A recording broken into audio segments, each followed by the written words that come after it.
जय श्री राम दोस्तों, कैसे हो आप सब। एक बार फिर से स्वागत है आपका अपने खुद के चैनल पे। जिन्होंने चैनल को सब्सक्राइब नहीं किया जल्दी जाकर चैनल को सब्सक्राइब कर दीजिए और आने वाली वीडियो के लिए बेल आइकन को जरूर दबा दीजिए। आज का टॉपिक है वो भाई, हम रुद्राक्ष माला को कैसे पहन सकते हैं, कैसे गले में धारण कर सकते हैं, उसके क्या क्या प्रेज है क्या क्या नहीं। क्योंकि आजकल क्रेज चल रहा है बच्चों में कि रुद्राक्ष माला को पहनने का, कि हम भी रुद्राक्ष माला पहने, हम भी इसके वो करें, हम भी इसके नियम करें, माला निकाले। पर जिसको इनका प्रेज का नहीं पता, नियम का नहीं पता, वो फिर मार खा लेते हैं, फिर कहते हैं हमारे साथ ये प्रॉब्लम हो रही है, हमारे साथ ये प्रॉब्लम हो रही है। तो लेट ना करते हुए वीडियो को स्टार्ट करते हैं। और नई नई वीडियो के लिए आप बेल आइकन दबा दीजिए अगर, जिससे आपको आने वाली वीडियो का नोटिफिकेशन सबसे पहले मिल सके। और चैनल को सब्सक्राइब तो करोगे जब तो बेल आइकन दबेगा, उससे पहले तो बेल आइकन भी नहीं दबेगा। तो लेट ना करते हुए वीडियो को स्टार्ट करते हैं।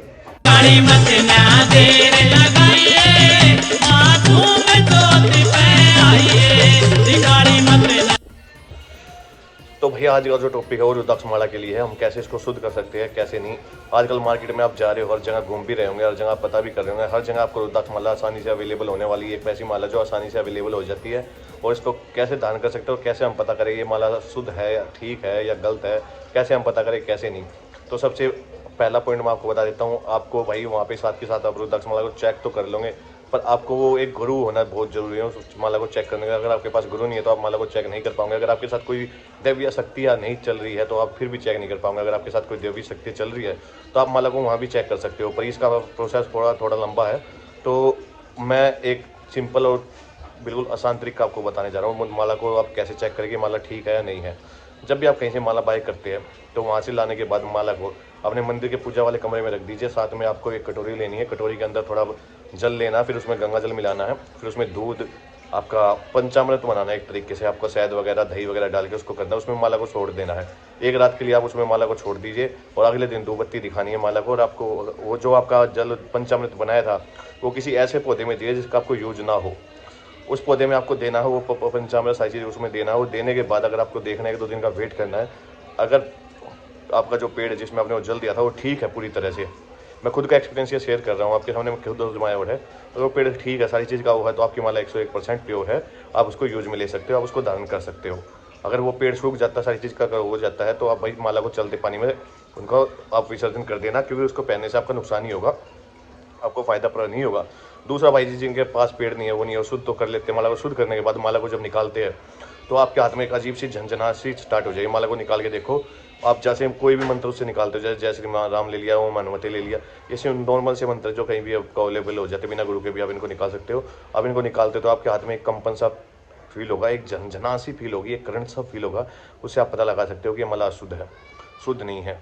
और भाई जी, माला आपको धारण करना है, क्या इसके नियम होने चाहिए क्या नहीं। माला को धारण करते टाइम भाई एक चीज़ का ध्यान रखना चाहिए कि कोई भी आप अशुद्ध अवस्था में माला को धारण ना कर रहे हो। आजकल का क्रेज है कि भाई 24 घंटे अपनी माला को गले में धारण करके रखते। कहीं घूमने गए जब भी माला गले में, कहीं फ्रेश होने के लिए, बाथरूम करने के लिए गए, जब भी आपकी माला गले में होती है, ये बिल्कुल गलत है। इसका आपको दुष्ट परिणाम देखने को मिल सकता है आने वाले टाइम में। जो बंदे ये गलती कर रहे हैं तो वो बिल्कुल ये गलती ना करे, और जो माला आपने पहन रखी थी उसको जल में ही विसर्जन कर दे, आपने अगर ये गलतियाँ की है तो। सोते टाइम रुद्राक्ष की माला ना पहने, सोते टाइम आपको बिल्कुल नहीं कहा। जो शादीशुदा हो तो खासकर भाई ये सोती वक्त इस माला का धारण ना करे, रुद्राक्ष माला का। अगर माला प्योर है तो आपका भाई दुष्परिणाम भी देखने को मिल सकते हैं। अगर माला प्योर नहीं है, अगर आप एक आर्टिफिशियल माला ले रहे हो रुद्राक्ष की, उसको आप कैसे भी धारण कर सकते हो, कैसे भी वो कर सकते हो, उसका कोई आपको दुष्परिणाम नहीं मिलेगा। पर आपने माला शुद्ध भी नहीं कर रखी, कुछ भी नहीं कर रखा, माला प्योर है तो उसका आपको दुष्परिणाम देखने को मिल सकता है भाई जी। अगर माला प्योर है अभी तो गलती से आपके मार्केट में कहीं कहीं से प्योर माला होगा, उसमें एक रुद्राक्ष भी प्योर हो गया ना तो आपको दुष्परिणाम देखने को मिल जाते हैं। हमारे माला में 108 मन के होते हैं, 108 में से एक मन का भी आपका शुद्ध हुआ ना तो आपके वारे के न्यारे हो जाएंगे, मतलब उल्टे लग जाएंगे अगर आपने ये काम कर दिया तो। भाई जी, एक तो प्याज, लहसुन, अंडा, दारू, मीट, मच्छी का अगर आप कभी भी सेवन कर रहे हो तो आपके उस टाइम पे गले में माला नहीं होनी चाहिए। आप कहीं भी आपके XYZ कहीं भी बाहर घूमने गए हो, अपने पार्टनर के साथ गए हुए, कहीं भी सारी चीज़ हो गए हो तो उस टाइम आपकी माला गले में नहीं होनी चाहिए। लैट्रिन बाथरूम में जाते हो तो उस टाइम आपकी माला गले में नहीं होनी चाहिए। लोगों को क्रेज बना रखा है रुद्राक्ष माला पहनने का, 24 घंटे गले में माला धारण करके रखते हैं और इनका नियम का पता नहीं है तो आप मार खा लेंगे। माला का यूज़ करो खाली अपने एक मंदिर जोत वाले जो आपका पूजा घर है उसके अंदर यूज़ करो। माला का निकालते टाइम, माला जब आप मंत्र निकाल रहे हो, कोई भी मंत्र निकाल रहा है तो माला खुली नहीं होनी चाहिए। सबसे पहला पॉइंट आप ये जान लीजिए, माला कभी भी खुली नहीं होनी चाहिए। माला को ढक के ही आप कोई मंत्र जाप कर सकते हो अगर आपके पास कोई ढकने का नहीं है। मगर आजकल तो वो आ रखे मंत्र जाप करने के लिए पॉकेट सी आ रखी है, हाथ में डाल के आप उनसे मंत्र जाप कर सकते हो, जिससे आपका माला मंत्र जाप करते टाइम किसी और को ना दिखे। अगर आप खुली माला से जाप करते हो तो भाई जी आपके ऊपर कोई भी नेगेटिव पावर का असर आ सकता है, क्योंकि नेगेटिव पावर अट्रैक्ट होती है खुली माला की तरफ। अगर माला ढकी हुई है, हर किसी कपड़े में आपने ढक रखी है, माला किसी को दिख नहीं रही, तो आप आसानी से सारी चीज़ पार कर सकते हो। जितनी भी मुसीबत है आपके घर की, सारी चीज़ आप खुद ही निवारण कर सकते हो हल्के से मंत्र जाप से। सबसे दूसरी बात, मैं आपको एक और बात बता देता हूँ, माल मंत्र जाप करते टाइम ना तो आपको इस उंगली का यूज़ करना है, ना आपको खाली इस ये जो आपका अंगूठा है, इन्हीं उंगलियों से आपको मंत्र जाप करना है, यही उंगली आपकी चलेगी। इनसे अलग आप कोई भी उंगली यूज़ नहीं कर सकते, ठीक है। ये मंत्र आपका कोई भी आप मंत्र जाप करें तो इन्हीं उंगलियों से करना है। अगर आप किसी और से कर रहे हो, उसका भी आपको नेगेटिव पावर आपके घर में आ सकती है। तो ये छोटे छोटे पॉइंट है जो भाई माला जाप करते टाइम आपको ध्यान रखना। सबसे बड़ी बात, कभी भी माला आपको जाप कर रहे हो तो कभी भी आपकी माला कंप्लीट होती है, जैसे आपका 108 मन के पूरे होते हैं, कभी भी माला को क्रॉस नहीं करना चाहिए। बीच में आप 108 माला के साथ आप देखो बीच में 2 मन के और होते हैं जो हमारे एक्स्ट्रा डाल रखे हो, वो हमारे मन के काम करते हैं, जो बीच का बताते हैं कि हम सेंटर पे पहुंच चुके हैं। तो वहां से ही आपको क्या करना है कि माला को वापसी घुमा लेना और अगेन स्टार्ट करना है। कभी भी मनके को आपको क्रॉस नहीं करना। अगर आप मनके को क्रॉस करके माला का जाप करते हो तो आपको उसका कोई फल नहीं मिलेगा, नेगेटिव फल आपको जरूर मिल जाएगा। जितनी आपके घर में नेगेटिव पावर थी, उनकी पावरें बढ़नी स्टार्ट हो जाएगी अगर आप उनको वो कर रहे हो। तो ये छोटे छोटे पॉइंट है जो आपको ध्यान रखने होते हैं मंत्र जाप करते टाइम या माला को देखते टाइम, माला को फेरते टाइम क्या क्या चीज़ों का सावधानियाँ रखनी होती है, क्या क्या नहीं। माला खुली नहीं होनी चाहिए, आप अशुद्ध नहीं होनी चाहिए। और जो भी आप मंत्र जाप कर रहे हो, सारी चीज़ अगर आपने सही तरीके सारी चीज़ें वो किया तो माला को 10 से 15 मिनट अपने गले में धारण करके रखा करो, जिससे आपको माला की पावर की ऊर्जा का आपके शरीर में आपका वास कर सके। सबसे दूसरी एक और बात मैं पॉइंट बता देता हूँ, मंत्र जाप आपको कभी भी आपके धरती में बैठ के नहीं करना है। कुछ आपका आसन ऐसा लेना है, बिना आसन के आप नहीं करना, क्योंकि जो भी आप मंत्र जाप करेंगे उसका सारा असर धरती माता को मिलेगा, आपको उसका कोई प्रॉफिट नहीं मिलेगा। आपकी जितनी पार होगी सारी धरती माता के अंदर समा जाएगी।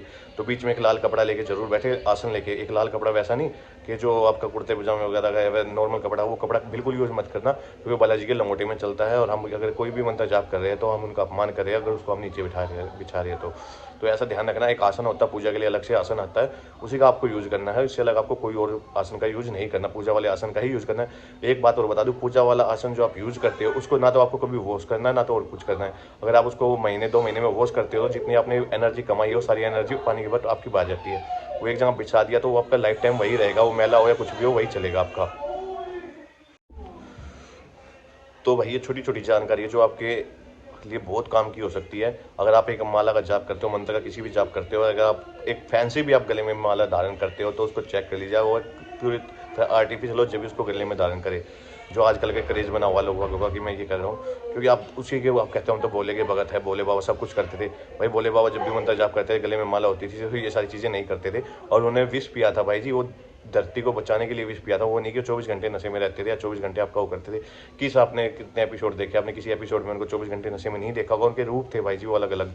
जब उनका शमशानी रूप था तो उन्होंने उनमें नशा भी किया था, सारी चीज़ की था। वो किसी दानों का अंत के लिए किया था, वो दानों का नहीं देख रहे किस चीज़ के अंत के लिए आपने क्या किया था क्या नहीं। आप उनका पूरा मतलब तो जानते नहीं भोले बाबा की शक्तियों का क्या क्या नहीं, और आप करने लग जाते हो क्या नहीं। भोले बाबा को तो इतनी टेंशन थी भाई जी, सर में देखो चंद्रमा को आपको अपने सर में रख रखा था, गंगा जी को अपने सर में रख रखा था, गले में जहर था और गले में नाक भी थी। इतनी सारी टेंशन एक साथ लेके भी वो बिल्कुल मस्त मौला रहते थे। और आप थोड़ी सी टेंशन होती है तो लो भाई भोले का प्रसाद है, नशे में हो गए तुल, ये सारी चीज़ें होती है।